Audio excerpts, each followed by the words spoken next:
Chargers players to watch versus the Raiders. This is actually a pretty big game for the Chargers, one that if they win, keeps their postseason hopes alive and well. They'll need to be leaning on some certain players in order to do that. Number one, Justin Herbert, the most important on this list, coming off of a horrendous day versus the Jaguars last week. Herb's going to be looking to bounce back. And the Raiders allow a pretty healthy amount of yards through the air, and Herbert grades very well versus zone coverage, which Vegas runs the second most in the league. He's logged almost 600 total yards versus Vegas over the last two games combined. Look for a big bounce back here in Week 13. Next, it's going to be Khalil Mack, the Raiders' kryptonite. Mack is leading the pack against a very bad offensive line of the Raiders. You know, Smith was sacked an astounding 10 times last week by the Browns. We all know Mack loves to sack the Raiders quarterback, whoever it might be. He's averaged around a sack and a half over his 9 games versus the Raiders. And with their offensive line in a bad way, look for Mack in the pass rush to have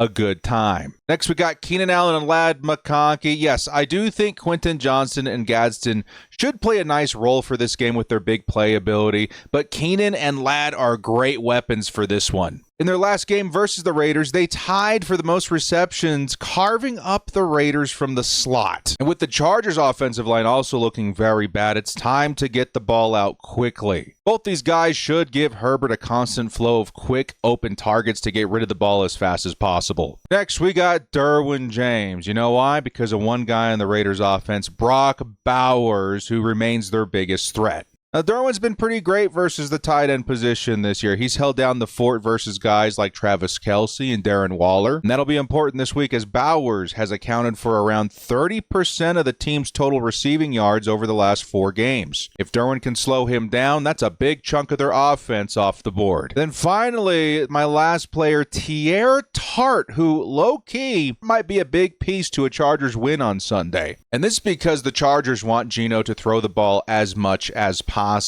Geno has thrown a crazy 13 interceptions this season. I think the Bolts could add to that on Sunday. If Tart can help keep the Raiders' ground game in check, the Chargers' chance at generating a turnover goes way up, in my opinion. Not to mention Tart's ability also to pressure the passer. I think Tart is a sneaky X factor for the Bolts in this one.